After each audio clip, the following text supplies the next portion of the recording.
Bueno, pues nada, buenos días o buenas tardes ya. No, buenos días. Y nada, disculpar los problemas técnicos, pero bueno, estas cosas de las tecnologías que son muy buenas hasta que fallan y bueno. Pues nada, empezamos. Quería hablar del discurso de odio y en concreto y en especial del discurso de odio hacia las personas LGTBI. Bueno, para comenzar vamos a centrarnos en lo que significa el discurso de odio, ¿no? En lo que quiere decir.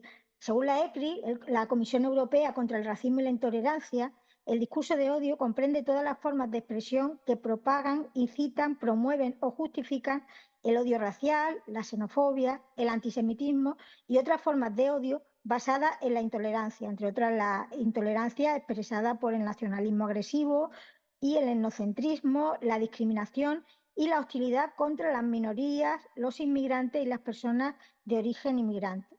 Es decir, el discurso de odio no es un discurso contra una persona concreta, digamos, ¿no? O contra un grupo de personas que nos caen mal o que no nos gustan, sino es que es un discurso que se focaliza o que ataca a un colectivo, a una comunidad o a un pueblo determinado por unas características que le son propias, ¿vale? Que no es lo mismo que hay un grupo de personas que te caen mal y tú, pues, dices barbaridades de esas personas o de ese grupo de personas. Quería hacer esa distinción, ¿no? Para que lo tengamos claro. Igual que el delito de odio, pues no es que tú odies a una persona te caiga mal, ¿no? Sino que es un delito que se comete contra una persona, contra sus propiedades, porque esa persona pertenece a un grupo humano determinado, que tiene por su religión, por su color de la piel, por su orientación o su identidad sexual, por su lugar de nacimiento, por su discapacidad, por su situación social, ¿vale? Es una puntualización que quería hacer para que no nos confundamos con otro tipo de cuestiones, ¿no? Porque, bueno, yo me acuerdo que cuando yo empecé con este tema de los delitos de odio me decían, bueno, pero cualquier delito es un delito de odio porque si tú le haces daño a una persona será porque muy bien no te cae, pero no es así. O sea, no es un delito que se cometa contra alguien porque te caiga mal, sino contra alguien que a lo mejor tú ni siquiera conoces, ¿vale? Que te encuentras por la calle, por el hecho de que esa persona tiene unas características que tú no aceptas, que tú rechazas, ¿vale? Pues el discurso de odio es lo mismo, pero trasladado a, bueno, pues a determinadas expresiones o a determinadas relatos, ¿no? Que se hacen contra determinadas personas o grupos de personas por unas características que les son propias y ni quieren ni pueden cambiar. La diferencia de un discurso que se dirija hacia una persona en concreto, ¿no? Que nos caiga mal y que digamos, pues esta persona es que es insoportable o es un criminal o es una persona sucia o lo que sea. La diferencia con decir, en vez de decir esa persona es así, decir todos los moros, con perdón, o todos los gitanos o todos los maricas son gente abominable, son gente sucia, son gente pervertida. Es la diferencia, porque en el primer caso solo se dirigía a una persona o a unas personas concretas y sin embargo en el segundo caso ese discurso se dirige contra un grupo entero de personas, contra un colectivo de personas por la pertenencia, porque ese colectivo tiene unas características determinadas por el pueblo al que pertenece, por su nación, por su religión, etcétera. ¿Vale? Yo quería dejar claro esa diferencia, ¿no? Y ahora esto no se mueve, ¿por qué no? Pasa, no me pasa. Ay, Dios mío. A ver, ¿por qué no pasa esto? Ahora, el discurso de odio es la antesala de los delitos de odio, es decir, primero hay todo un relato, todo un discurso, ¿verdad?, contra una comunidad o un grupo de personas. Y ese relato, ese discurso contra esas personas es lo que enciende la llama del odio, es lo que enciende el odio en la gente y hace y les motiva para hacerle daño a esas personas a las que se dirige ese discurso, ¿no? Imaginaros, pues, bueno, por ejemplo, cuando ocurrió el atentado, no sé si os acordáis, que supongo que sí, de las Ramblas de Barcelona, ¿eh? Después hubo, pues, ataques hacia personas musulmanas, ¿eh? Incluso niños y niñas musulmanes. ¿Por qué? Porque a raíz de ese atentado se produjeron una serie de discursos de odio hacia las personas musulmanas, sobre todo a través de las redes sociales. ¿Eh? Y ese discurso de odio que se produjo a partir de ese terrible suceso dio lugar a que la gente, claro, como se generalizaba y se decía que eso era culpa de todas las personas musulmanas, hubo gente que se fue a por las personas musulmanas motivadas por ese discurso de odio. ¿Vale? Por eso es tan peligroso el discurso de odio.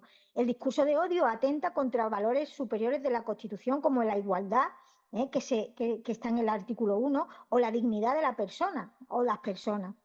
Los discursos de odio atentan contra la dignidad de las personas porque llenan esa dignidad. Cuando tú dices, por ejemplo, y con perdón de la expresión, pero todos los moros son terroristas o todos los moros son sucios, estás atentando contra la dignidad de todas las personas, en este caso musulmanas. ¿Ah? Y luego atenta también contra el artículo 14 de la Constitución, que habla de la igualdad y de la no discriminación.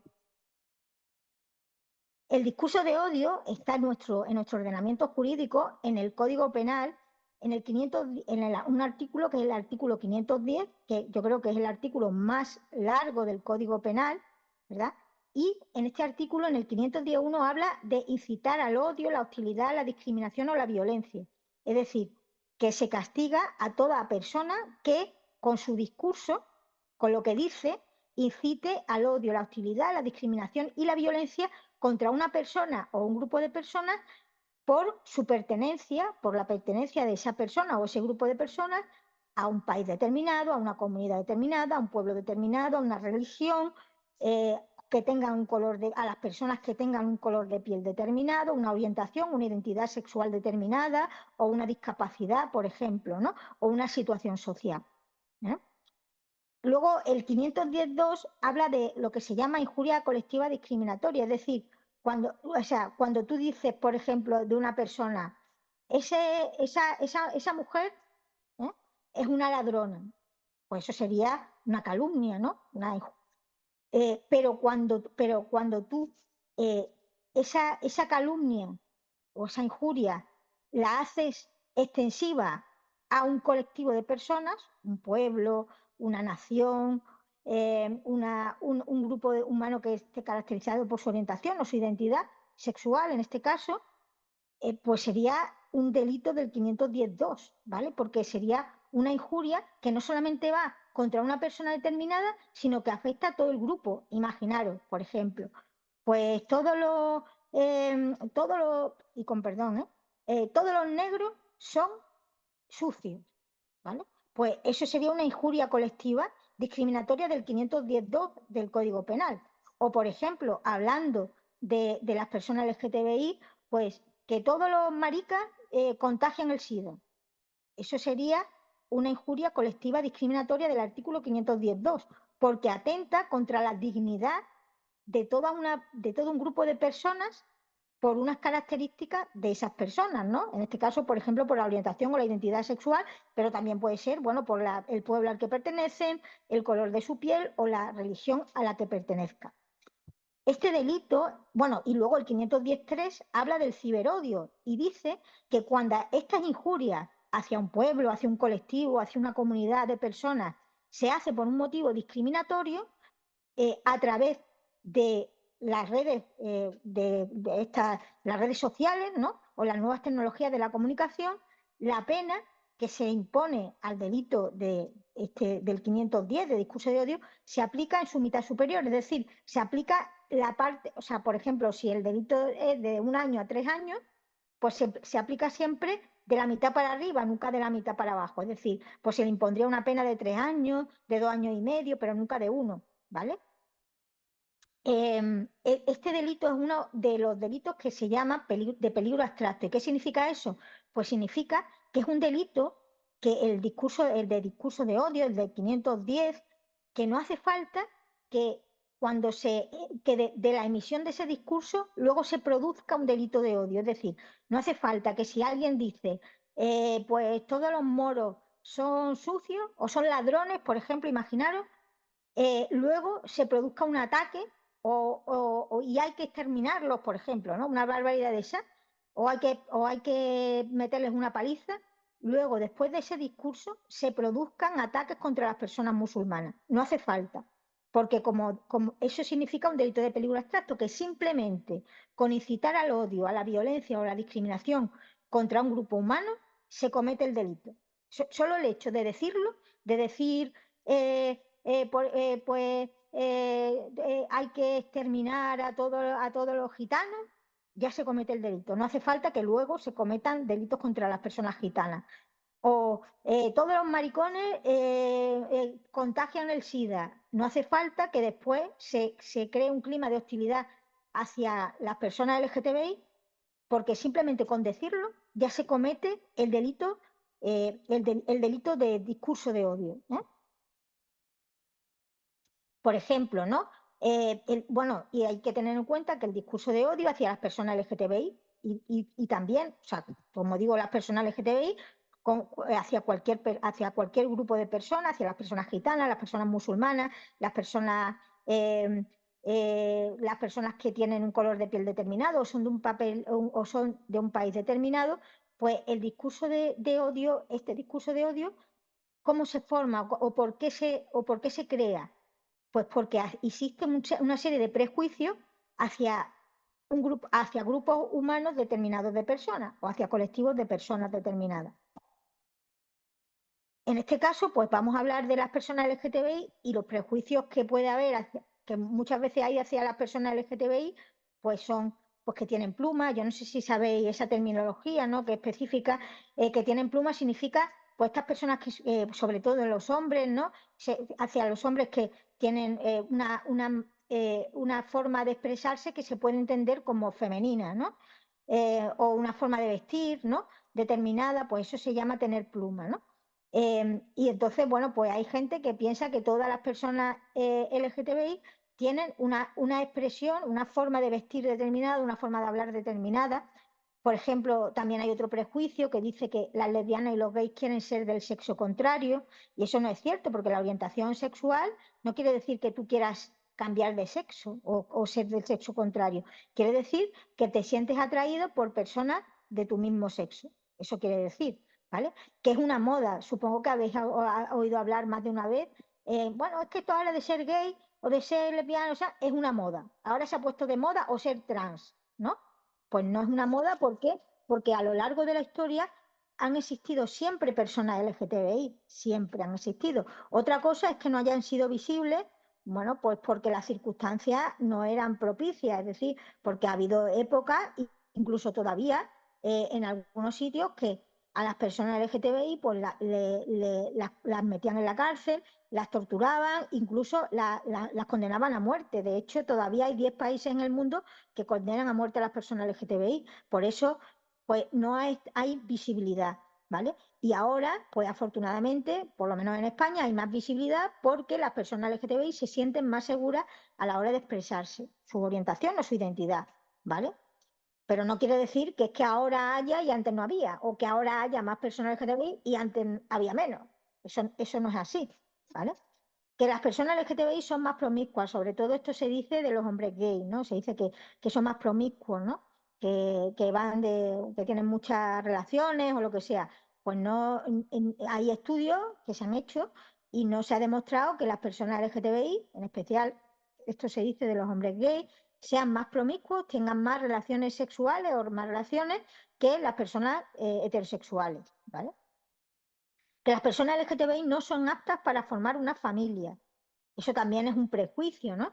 Porque hubo un estudio que yo os invito, si tenéis curiosidad, a mirar en internet de una profesora de la Universidad de Sevilla de psicología, que es un estudio sobre familias LGTBI, y en este estudio decía que no se ella lo que hizo fue estudiar bueno, la forma de vida y de relacionarse de las familias LGTBI en comparación con la forma de vida y de relaciones entre familias heterosexuales o familias formadas por personas de diferente sexo y tal. Y sus conclusiones fueron que no encontraba ninguna diferencia entre cómo actuaba una familia homoparental, es decir, una familia formada por dos hombres o por dos mujeres, a la forma en la que actuaba o se desenvolvía una familia heterosexual formada por un hombre y una mujer, que no encontraba absolutamente ninguna diferencia de crianza, de trato con los hijos y las hijas, de comportamiento, etcétera, ¿no? Quizá lo que sí detectó ella es que en la familia formada por personas del mismo sexo, que tenían hijos e hijas, estos hijos y estas hijas tenían una mayor facilidad para aceptar la diversidad. ¿Por qué? Porque en su familia era diversa y vivían la diversidad, ¿no? Luego, bueno, por ejemplo, el otro prejuicio, que el contacto de la infancia con personas LGTBI es perjudicial. Pues no hay absolutamente ningún estudio científico ni nada parecido que avale este prejuicio, que diga que porque un menor, una menor, se relacione con personas LGTBI, con personas lesbianas, gays, trans, bisexuales o intersexuales, pues eso le perjudique, ¿vale? Y de hecho, en el estudio que he comentado antes de la familia LGTBI, pues también se constataba que la forma de educación y el bienestar de los hijos y las hijas criados en familias LGTBI, criados por dos mamás o dos papás, pues no era diferente al de los niños y las niñas criados por un papá y una mamá, ¿eh? Por tanto, pues el contacto pues eso demuestra que el contacto de los niños y las niñas con personas LGTBI no es perjudicial, no tiene por qué ser perjudicial. Puede ser perjudicial, pero porque esa persona sea mala persona, pero igual puede ser mala persona una persona heterosexual que también perjudique a los menores, pero no por el hecho de la orientación sexual, sino por el hecho de cómo es cada uno, ¿verdad? Luego hay otro prejuicio muy arraigado, que es que en las parejas del mismo sexo una persona hace de hombre y otra de mujer, ¿no? Imaginar que el prejuicio es que en una pareja de dos hombres, pues uno adopta el rol de mujer y otro el rol de hombre, o que en una pareja de dos mujeres una adopta el rol de hombre y otra el rol de mujer. Eso es un prejuicio, porque en una pareja de dos hombres los dos son hombres y en una pareja de mujeres las dos son mujeres y nadie adopta ningún rol, porque en una pareja de dos hombres, los dos han sido educados y socializados como hombres, y en una pareja de mujeres las dos han sido educadas y socializadas como mujeres, ¿vale? Había una cómica de Estados Unidos que decía en una de sus intervenciones que decir o preguntar en una pareja del mismo sexo quién hace de hombre y quién hace de mujer era lo mismo que preguntarle a unos palillos chinos quién hace de cuchillo y quién hace de tenedor. ¿Ah? Unos palillos chinos, los dos palillos sirven para lo mismo, ¿no? Bueno, pues en una pareja del mismo sexo, de una pareja de dos hombres, los dos hacen, si es que por eso se puede llamar, ¿no? Hacer de hombre, o sea, tienen pues, se comportan como han sido educados o como cualquier hombre, y en una pareja de dos mujeres, pues las dos son mujeres, ¿no? Eso es un prejuicio muy arraigado. Luego también, pues que las mujeres lesbianas no tienen una sexualidad completa. Esto viene del prejuicio de que en una relación sexual, si no hay penetración, no es posible tener orgasmos, y eso no es así. O sea, hay muchas formas de tener un orgasmo, no hace falta la penetración y tampoco hace falta la penetración con un pene, también hay muchos sistemas de penetrar, ¿no? Incluso con las propias manos. También, bueno, este prejuicio que viene ahora es un prejuicio muy, muy arraigado, que es que a los gays les gustan todos los hombres y a las lesbianas todas las mujeres. No sé si habéis oído alguna vez la expresión esa tan fea, ¿no? Que dice, maricón, pega el culo a la pared, ¿no? Cuando hay un hombre gay, ¿no? Otros hombres parece que les va a meter mano, ¿no? Y entonces dicen eso, ¿no? De pegar, o no te agaches, ¿no? Porque ese marica, no te agaches, ¿no? En los vestuarios, en las duchas, etcétera, ¿no? Pues son prejuicios, ¿no? Es decir, es que, bueno, primero que a un hombre gay le van a gustar todos los hombres como para querer tener algo con esos hombres. Y luego también es presuponer que un hombre gay va a ir por ahí cometiendo delitos, ¿no? De abusos sexuales o algo, ¿no? O metiéndole mano es como decir que todos los hombres quieren meterle mano a las mujeres sin su consentimiento, además, ¿no? O sea, fijaros el prejuicio. Igual con las mujeres lesbianas, ¿no? Parece que a una mujer lesbiana le gustan todas las mujeres. Pues no, le gustarán las mujeres que le gusten. y ya está. Igual que a una mujer heterosexual le gustan unos hombres y otros no le gustan, tiene sus gustos, ¿no? Y bueno, y sobre todo presuponer que porque eres gay o porque eres lesbiana le vas a meter mano, ¿eh? Sin el consentimiento de la otra persona a cualquiera, ¿no? Luego también que las personas bisexuales son unas viciosas. Ya sabemos que las personas bisexuales son aquellas que se sienten atraídas tanto por hombres como por mujeres, ¿no? Y hay veces que hay gente que no comprende esa orientación, ¿no? Que no entiende cómo a alguien le pueden gustar los hombres y las mujeres. Y por eso consideran que, bueno, que es que eso es vicio, ¿no? Que son personas que quieren a ver dónde pillan y que por eso pues van a por hombres y a por mujeres. Y no, pues igual que hay hombres a los que solo les gustan las mujeres, hombres a los que solo les gustan los hombres, mujeres a las que solo les gustan las mujeres o mujeres a las que solo les gustan los hombres, pues también hay personas, hombres y mujeres, a las que les gusta, a los que le pueden gustar o se pueden sentir atraídas sexual y afectivamente tanto por hombres como por mujeres. Y es una orientación sexual igual de válida que pues la orientación, pues que la homosexualidad, que la heterosexualidad, etcétera, ¿no? También hay otro prejuicio, ¿no? Que dice que las personas LGTBI son personas amargadas y retorcidas. Bueno, pues puede haber personas LGTBI amargadas, igual que puede haber personas heterosexuales amargadas. Y a lo mejor puede ser que una persona LGTBI esté amargada porque ha sido rechazada y humillada durante toda su vida y eso le ha hecho agriar el carácter, ¿no? Pero no por el hecho de ser LGTBI ya una persona es desagradable, es antipática o está amargada, ¿no? También, sobre todo cuando se inició la pandemia del SIDA en Europa y en Estados Unidos, pues se señaló sobre todo a los hombres gay. ¿Por qué? Porque hay una forma de transmisión del VIH que es a través del sexo anal, pero y por eso pues se le llamó cáncer rosa incluso, pero ya se ha demostrado con el tiempo que no solamente los hombres gays contraen el SIDA. Hay muchas personas heterosexuales que también han contraído el SIDA, porque no es una cuestión de ser homosexual o ser heterosexual, es una cuestión de no tomar precauciones a la hora de tener relaciones sexuales, ¿vale? También hay un prejuicio que está arraigado en la memoria colectiva, ¿no?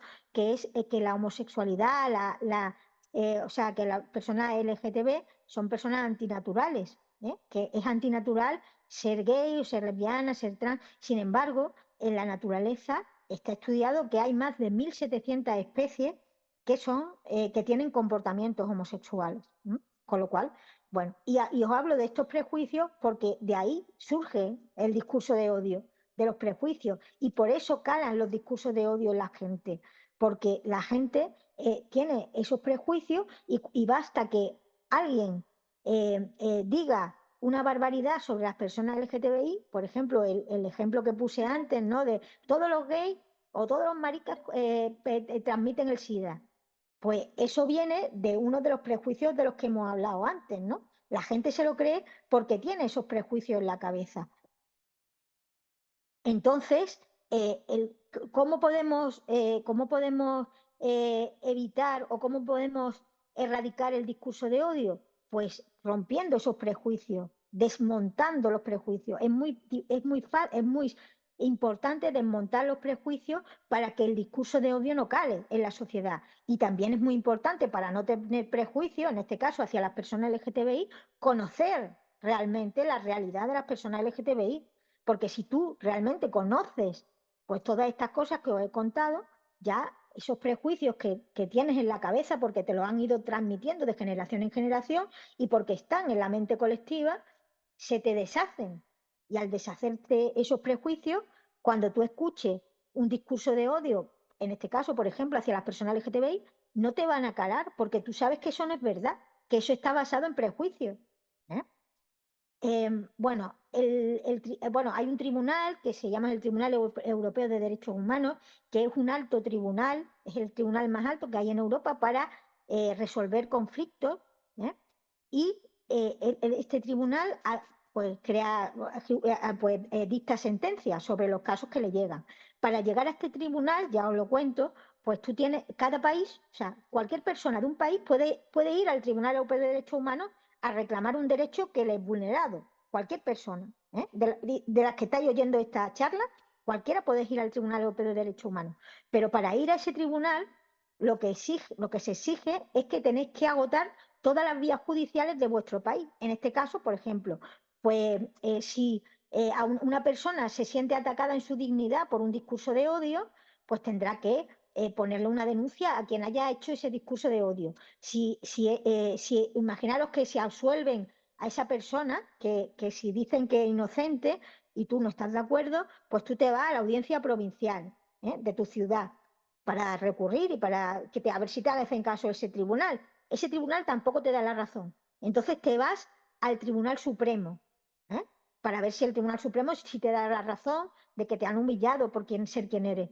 Y el Tribunal Supremo tampoco te da la razón. Te vas al Tribunal Constitucional, que ya es lo más alto que te puedes ir, y el Tribunal Constitucional tampoco te da la razón.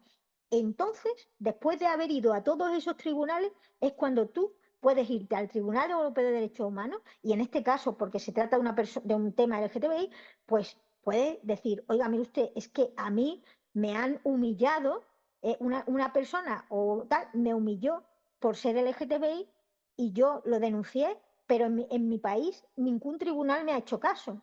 ¿eh? Entonces, yo quiero que ustedes, que son el Tribunal Europeo de Derechos Humanos, vean mi asunto y me hagan caso.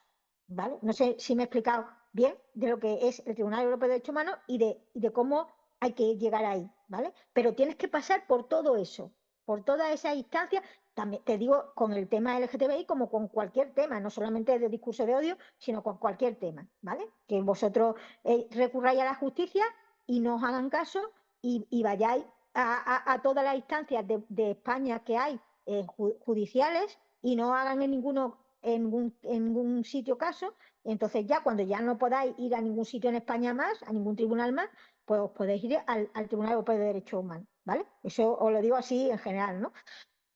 Bueno, pues resulta que en el discurso de odio, para ver si unas palabras o si un discurso, valga la redundancia, es un discurso de odio, em, hay un problema, que muchas veces hay un choque entre el derecho a la libertad de expresión y el derecho a la dignidad de la persona.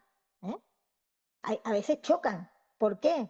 Porque hay una línea muy fina entre unas palabras que pueden estar entre ser libertad de expresión o ser delito de discurso de odio.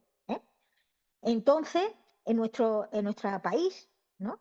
Eh, es muy garantista, ¿no? Cuidan mucho la libertad de expresión. ¿Por qué? Porque la libertad de expresión es la diferencia entre un país democrático y uno que no lo es.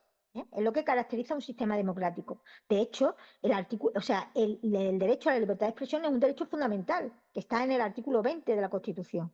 ¿Vale? Entonces, ¿qué pasa cuando hay un choque o no sabemos si algo que ha dicho alguien es libertad, lo ha dicho y puede entrar dentro de la libertad de expresión, con lo cual no se le puede, no es delito, no es discurso de odio, o si lo que ha dicho esa persona efectivamente es discurso de odio? ¿Cómo lo podemos saber eso? Porque a veces la línea es muy fina, ¿no?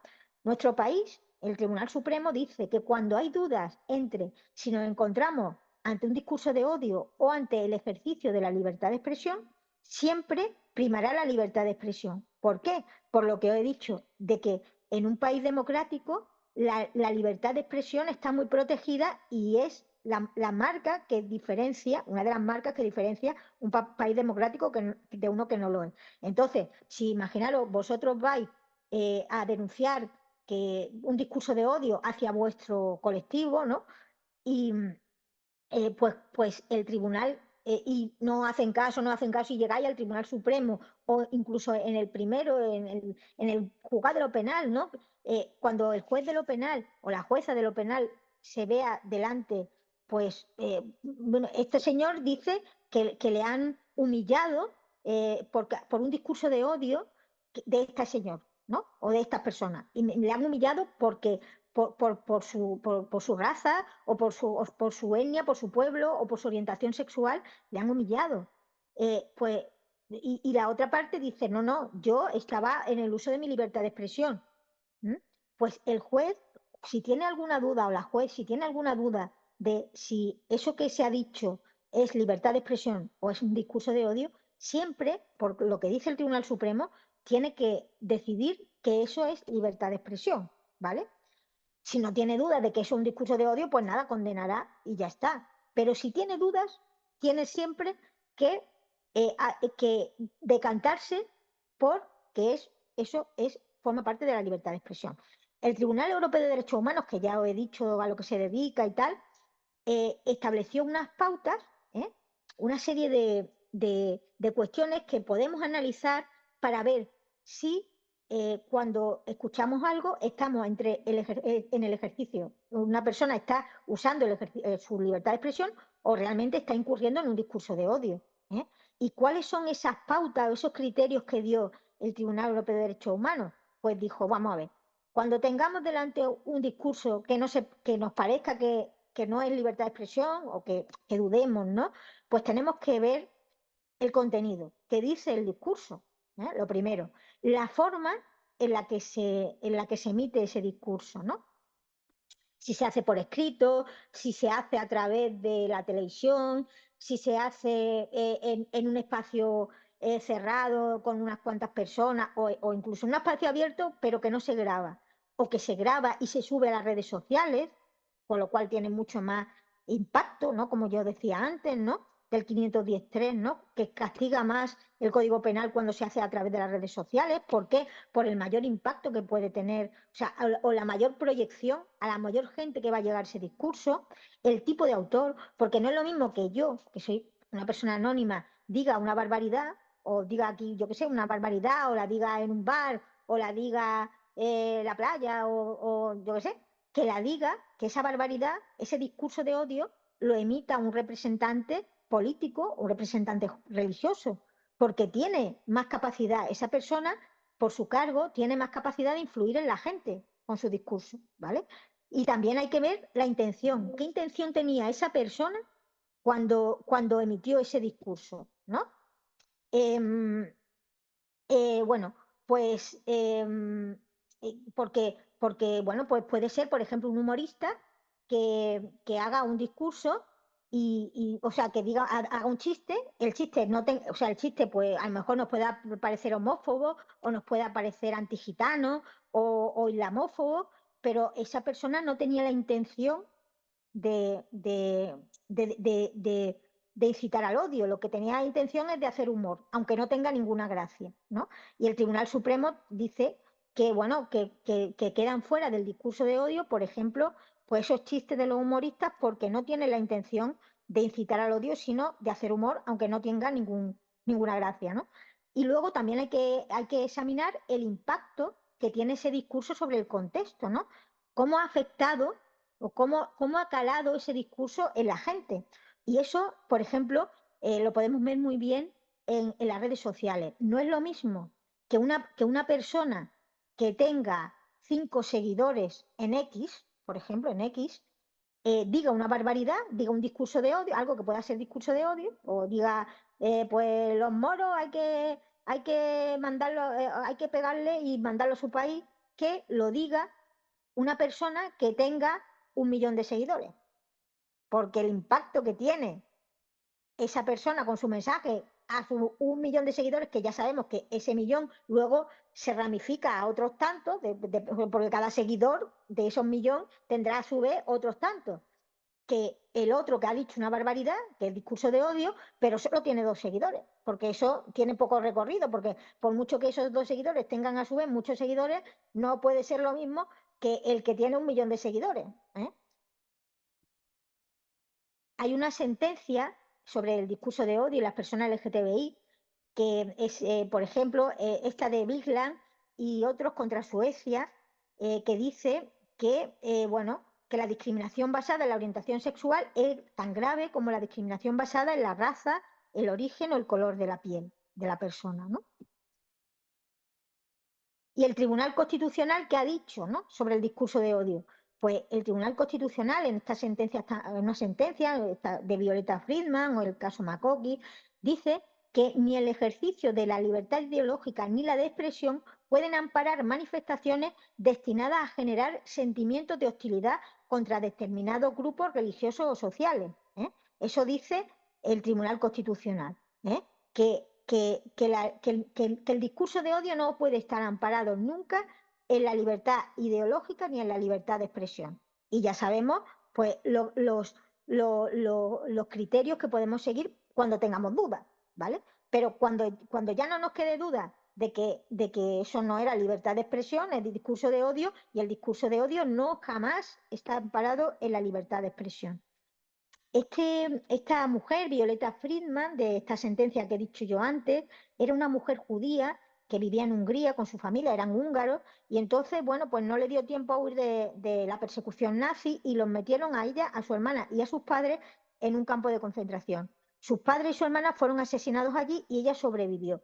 Y pasó toda su vida intentando, bueno, luchando contra los delitos de odio.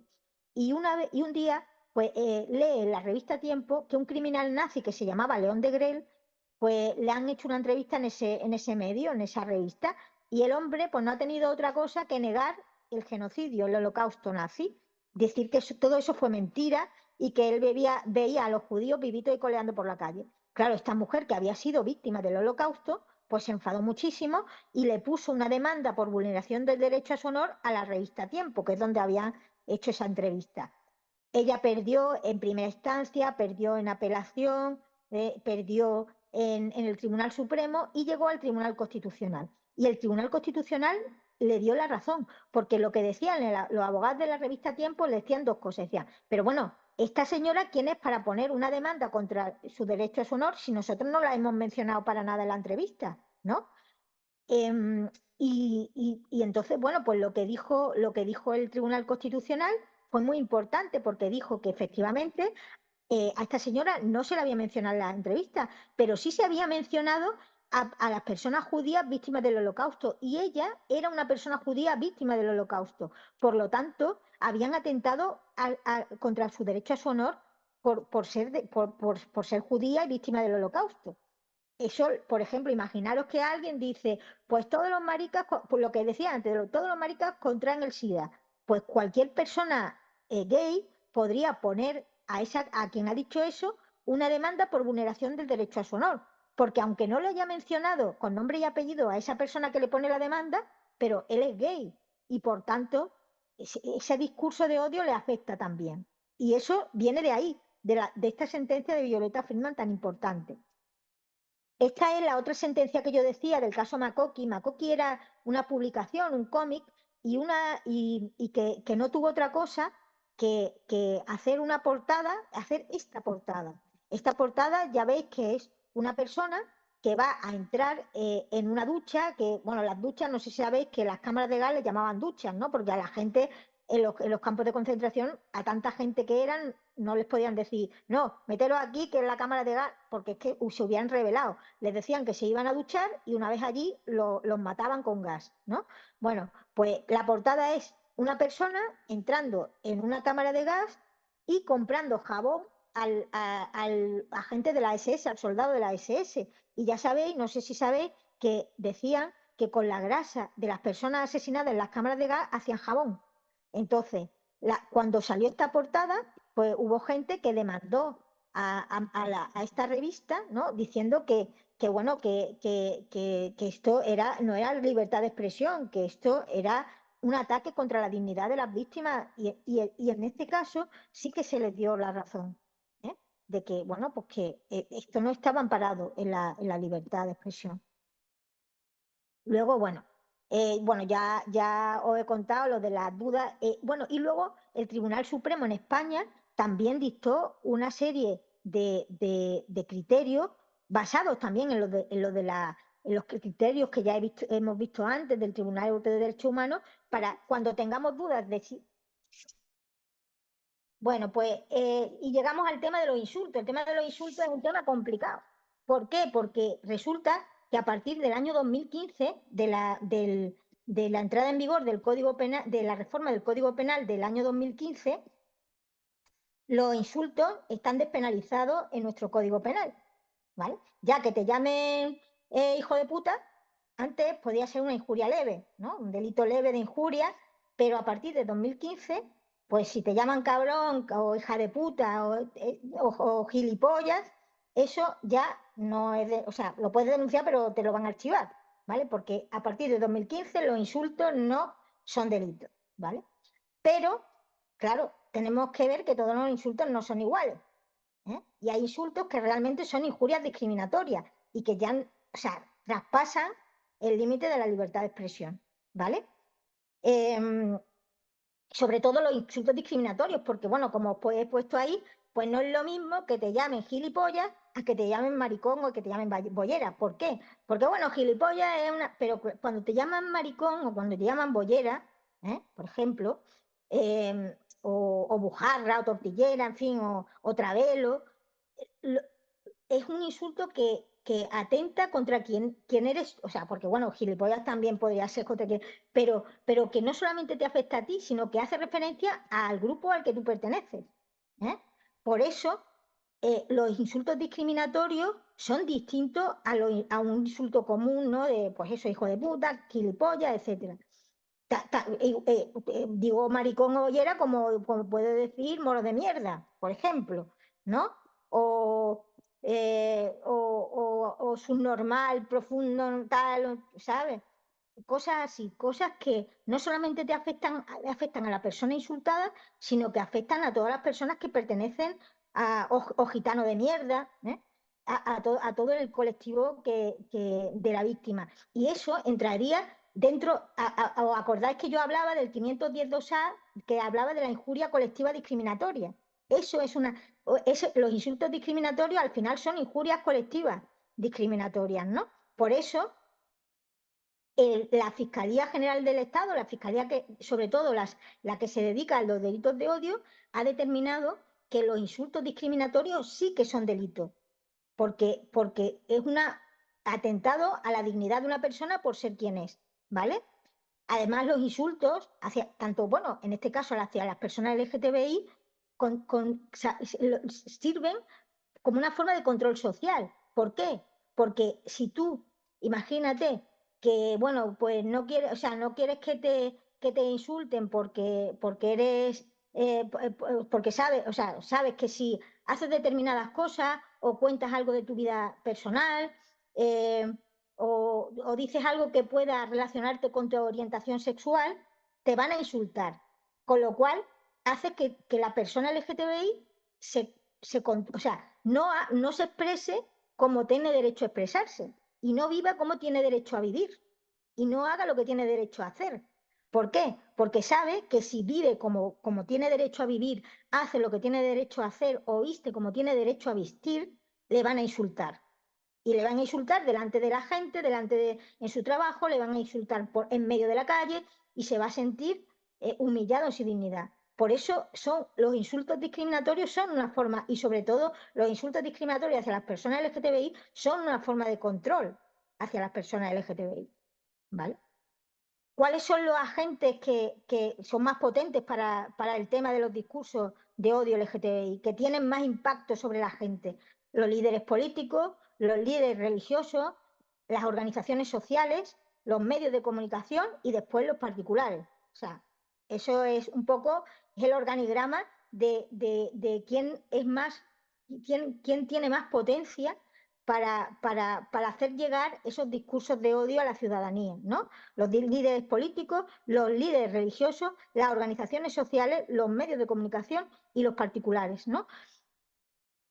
Ya hay una sentencia de Férez contra Bélgica que decía que el Tribunal Europeo de Derechos Humanos ha dicho, en una sentencia, en esta que os digo, o sea, que la libertad o sea, que la libertad de expresión política no ampara los discursos de odio. O sea, que un político tenga, bueno, pues de discurso no quiere decir que en esos discursos pueda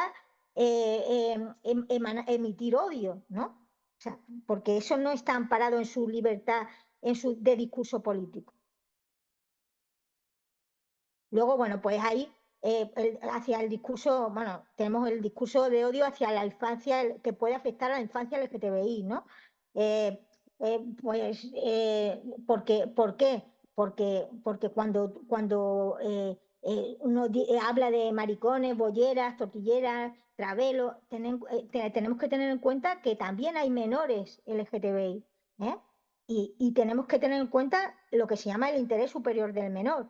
Y en este caso tenemos que tener en cuenta la Convención de los Derechos del Niño, la Constitución Española, la protección jurídica del menor, la observación número 14 de mayo de 2013 del Comité de Derechos del Niño, y también la ley de 2023, perdón, la ley de 2021 contra la violencia en la infancia y en la adolescencia, porque al final los discursos discriminatorios son violencia también, ¿eh?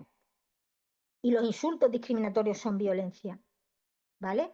Tenemos esta ley, la Ley de Infancia y Adolescencia, que habla del interés superior del menor, de la protección frente al acoso escolar, de la igualdad de oportunidades, ¿eh? La ley de educación también habla de esto, ¿no? La ley de protección a la infancia y la ley que os he contado, la ley orgánica de 4 de junio de protección integral a la infancia y a la adolescencia frente a la violencia, ¿eh? Porque una de las formas de acoso escolar es a través de los insultos.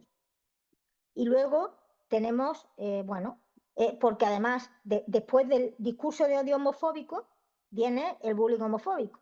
Eso es así. Y luego tenemos el ciberodio, ¿vale? Esto que os he puesto aquí es un tuit real, ¿no? Que dice, qué divertido sería hacer una caza del Travelo mañana, ¿eh? Bueno, pues este tuit fue denunciado por una entidad LGTBI de Madrid que dijo y entonces a la entidad esta le dijeron que, bueno, que efectivamente este discurso es un discurso que podía, pues este tuit era un tuit que podía considerarse discurso de odio, pero que la forma de actuar de la Fiscalía era la siguiente: por un solo tuit no abren diligencia, pero empiezan a vigilar la cuenta de ese tuit, ¿no? Que de dónde ha salido. Y si luego ven que esa persona de esa cuenta sigue poniendo tuit de ese estilo, entonces sí le abren diligencia, ¿eh? Pero por un solo tuit no suelen abrir diligencia. El ciberodio es la forma más brutal de difundir el discurso de odio. ¿Por qué? 1.000 millones de personas en Facebook tenemos. Hay páginas de mata gays. Es el principal, las redes sociales son el principal difusor del discurso de odio. Es un medio idóneo para adoctrinar y organizar las agresiones. Además, el problema para atajar el ciberodio es que a lo mejor imaginaros a alguien que dice una barbaridad pues contra las personas LGTBI por X, ¿no? Por la red social X. Pero sin embargo, esa persona, su servidor está en otro país. ¿Y qué pasa? Que en España no se puede perseguir eso porque el servidor está en otro país. Sin embargo, la gente en España lo lee. Por eso el ciberodio es muy complicado de atajar y es muy peligroso, ¿eh? Además, que aunque tú lo persigas, o sea, intentes conectar con el otro país para ver si puedes perseguirlo y puedes traértelo a España para juzgarlo, la libertad de expresión es muy distinta, el concepto, a veces en un país que en otro. Por ejemplo, en Estados Unidos el concepto de libertad de expresión es muy amplio y además es un poco distinto. Yo no sé si habéis visto o habéis sufrido, ¿no? Que si en Facebook, que viene de Estados Unidos, si se pone un desnudo, aunque sea de un cuadro, una obra de arte, Facebook te lo, Facebook te lo quita inmediatamente. ¿Mm? Sin embargo, o en Twitter igual. Sin embargo, tú pones una barbaridad en Twitter, pero muy gorda, o en X, perdón, y X no te lo quita. No te lo quita porque ellos tienen esa, o sea, para ellos es, o sea, una imagen determinada, pues por su mentalidad, pues sí, es una cosa que hay que quitar, hay que censurar. Un desnudo, por ejemplo. Pero sin embargo, una expresión brutal de odio no la quitan porque ellos consideran que eso es libertad de expresión. Entonces, claro, por eso internacionalmente es muy complicado ponerse de acuerdo para perseguir el ciberodio, ¿eh? Es muy complicado. Frente al discurso de odio, ¿qué vías tenemos? No solamente tenemos la vía penal de denunciar como delito, ¿no? De injurias o de calumnias, ¿no? También tenemos la vía civil, porque, por ejemplo, lo que hizo Violeta Friedman no fue una denuncia, o sea, no puso una denuncia en el juzgado de instrucción, ¿no? En el juzgado penal. Lo que hizo fue poner una demanda civil por vulneración del derecho a su honor, ¿vale? Son diferentes. Por vía penal puedes poner una denuncia o una querella por injuria o calumnia. Por vía civil puedes poner una demanda por vulneración del derecho a tu honor. Incluso por vulneración del derecho a tu honor, aunque no se hayan referido a ti con nombre y apellido, sino por el hecho de que se han referido al colectivo, grupo o pueblo al que tú perteneces. ¿Eh? Y luego tenemos la vía administrativa, por ejemplo, imaginaros que vais a una administración y os insulta y alguien de la administración profiere hacia vosotros o hacia alguien que vosotros una injuria discriminatoria.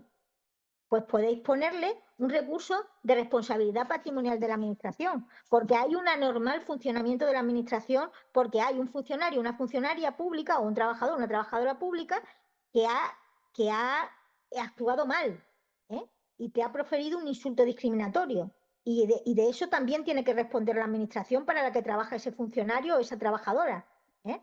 O sea que tenéis esa vía administrativa. O también, ahora que tenemos en el ámbito LGTBI, bueno, y en el ámbito también de la discriminación en general, tenemos una ley de igualdad de trato con unas sanciones y con unas infracciones y sanciones, un catálogo de infracciones y sanciones, en los cuales están los insultos discriminatorios. Y también tenemos una ley trans y LGTBI que también comprende unas infracciones y unas sanciones en las cuales están los insultos discriminatorios y se puede utilizar la denuncia por vía administrativa a través o bien de la ley de igualdad de trato, si se trata, pues yo qué sé, de una persona gitana, de una persona racializada, de una persona musulmana, o tenemos también, si es una persona LGTBI, la vía de la ley trans y LGTBI, ¿vale?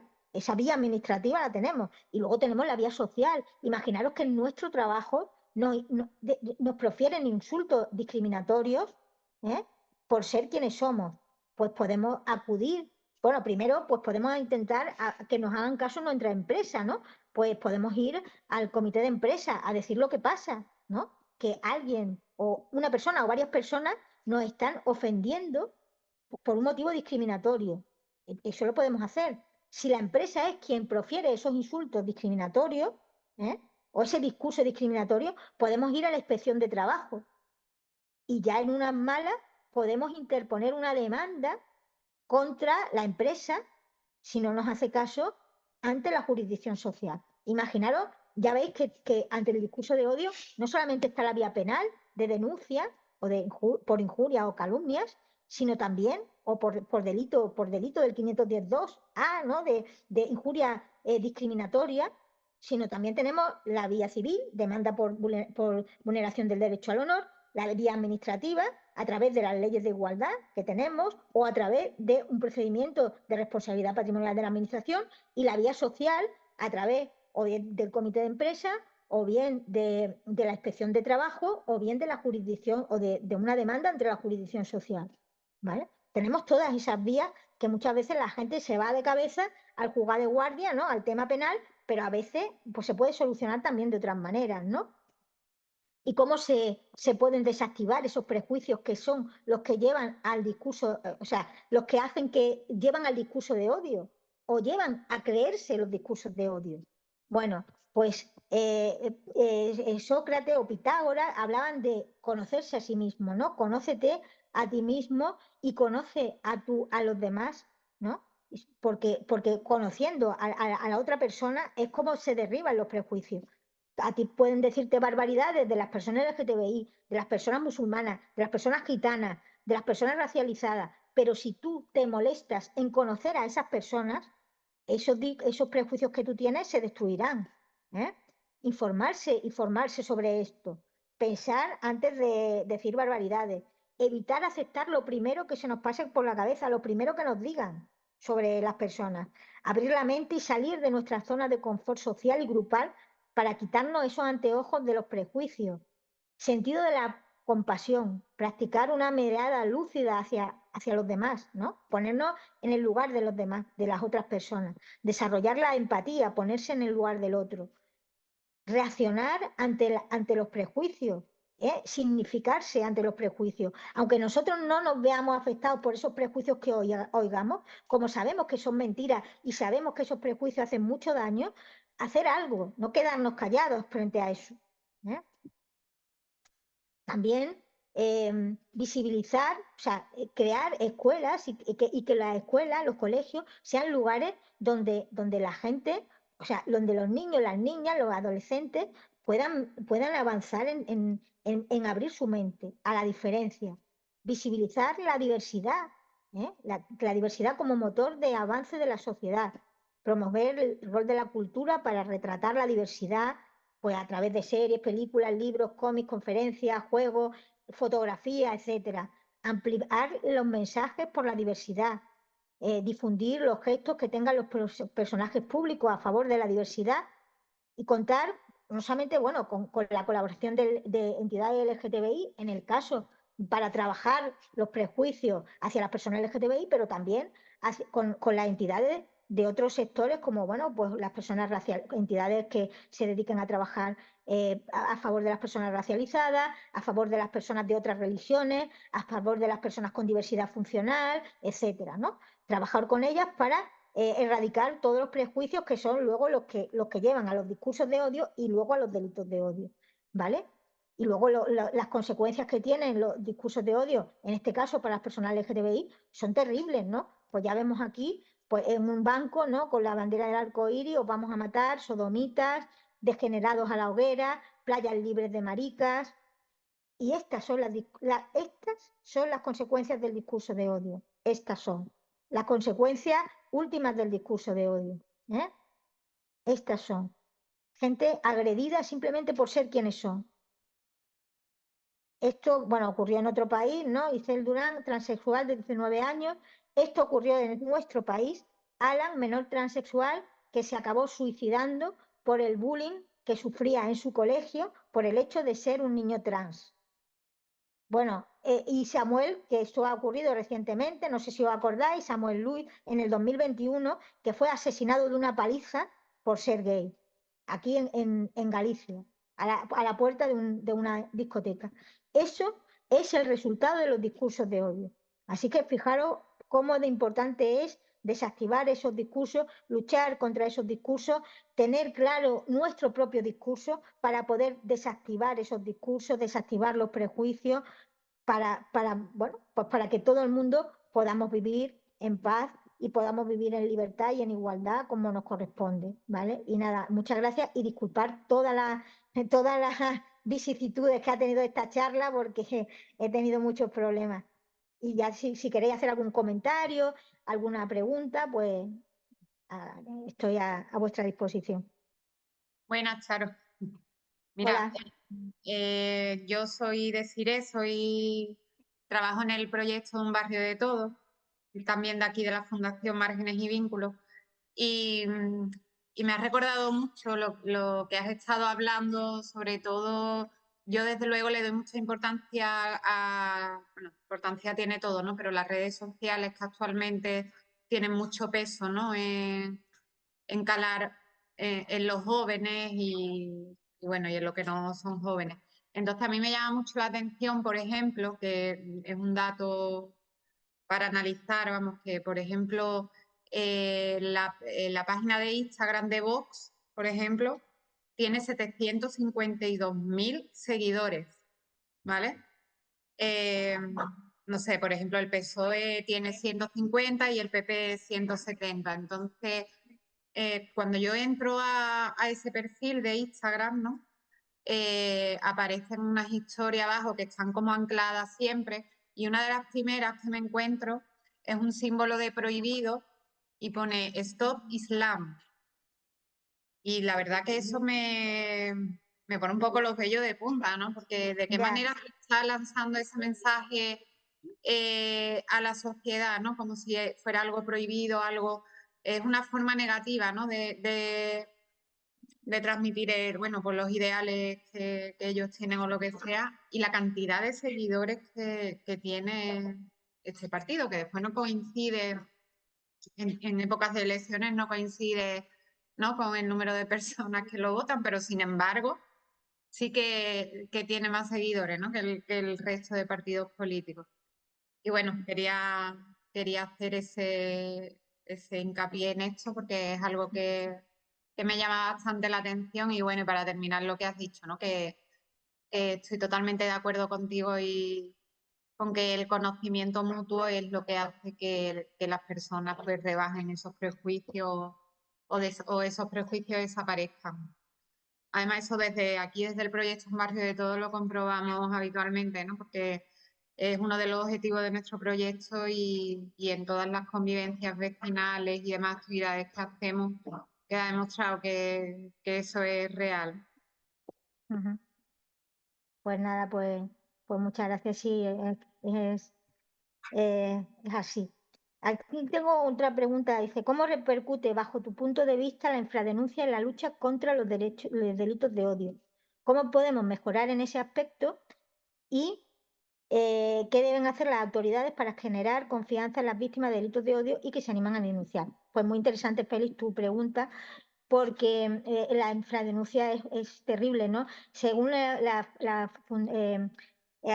FRA, la Agencia Europea de Derechos Fundamentales, solo se denuncian el 10% de los delitos que se cometen. ¿Y esto a qué lleva? Pues lleva a que, pues a veces, por los poderes públicos se entienda que no es un problema grave el tema de los delitos de odio. Porque claro, como se denuncian tan pocos, pues no se ven, o que la sociedad no los vea, no vea la gravedad, ¿no? Por esa infradenuncia, ¿no? Y, y repercute en eso, ¿no? En que es difícil convencer tanto a la ciudadanía como a veces a los poderes públicos de que es necesario poner muchas herramientas al servicio de la lucha contra los delitos de odio. ¿Eh? Luego, bueno, pues cómo podemos mejorar ese aspecto y qué deben hacer las autoridades para generar confianza en las víctimas de delitos de odio que se animen a denunciar. Bueno, pues, pues la infradenuncia yo creo que es cuestión de primero el conocimiento de esta realidad, ¿no? De cuáles son cuál es la problemática, eso tiene que salir a la luz. De los prejuicios, o sea, hay que visibilizar los prejuicios que la gente tiene hacia determinadas comunidades, colectivos, pueblos, para que y para poder desmontar esos mensajes. Hay que garantizar la formación adecuada de la Fuerza y Cuerpo de Seguridad del Estado, cosa que sí se está haciendo, y también de los operadores jurídicos, para que conozcan bien cuando lo tengan delante lo que es un delito de odio, porque a veces se archivan temas que son delitos de odio porque se considera pues bueno, o se pasan a delito leve o simplemente que no son delitos. Y eso pasa mucho con los insultos discriminatorios. Como ya desde el 2015 no son delitos, pues ha habido veces que o bien la policía o bien los juzgados han archivado insultos que realmente son insultos discriminatorios porque dicen, bueno, como ya no es delito, no son delitos los discursos, los insultos comunes, pero los insultos discriminatorios sí son delitos, claro que son. Pero para eso necesitamos sensibilización y formación hacia todos los operadores que trabajan este tema. Es una cosa que se viene haciendo tanto por la Oficina Nacional de Delitos de Odio como por la policía en general, ¿no? Formar a la Fuerza y Cuerpo de Seguridad del Estado. También hace falta sensibilización para la judicatura para que tengan en cuenta la gravedad de estos delitos, ¿no? Y para que la gente tenga esa confianza, porque ¿por qué la gente no tiene confianza? Pues porque si tú vas a denunciar que te están humillando por ser quien eres y te lo archivan o te lo pasan a delito leve y como mucho, quien te ha hecho daño, quien te ha humillado, acaba con una multa de 50 euros, pues eso desmoraliza a esa persona y desmoraliza a todas las personas que pertenecen a su mismo colectivo, pueblo o situación, ¿no? Porque esa persona se lo va a decir a los demás o a las demás y va a decir, sí, ¿para qué voy a denunciar? ¿Para qué me voy a llevar el mal rato? Porque para una persona una denuncia y todo un procedimiento judicial es un mal rato. ¿Para qué nos vamos a llevar ese mal rato si luego, o como mucho, la persona se va a ir de rositas con 50 euros casi sin antecedentes, bueno, con antecedentes penales durante solo un año y ya está? Y a veces es que se archivan, es que ni siquiera llegan a juicio. Pues para eso no lo denunciamos. Ese es un problema. Entonces, bueno, pues yo creo que es una labor de los poderes públicos la formación, la información y la sensibilización de todas las personas que tienen que ver, que trabajan este tema. Y luego para la ciudadanía en general y sobre todo para las personas afectadas, pues bueno, pues sobre todo también cumplir el estatuto de la víctima, ¿no? Arropar a la víctima, darle los medios a la víctima para que no tenga esa victimización secundaria, para que no sufra durante todo el proceso judicial, porque todo eso hace que la gente no quiera denunciar, porque no quiere pasar por ese calvario. Yo creo, a mi entender, yo creo que estas pueden ser unas acciones que se pueden tomar, ¿no? Por parte de los poderes públicos para fomentar la infradenuncia, ¿no? Perdón, para eliminar la infradenuncia. ¿Alguna cuestión más? ¿Pregunta, duda o lo que sea? ¿O comentario? ¿No?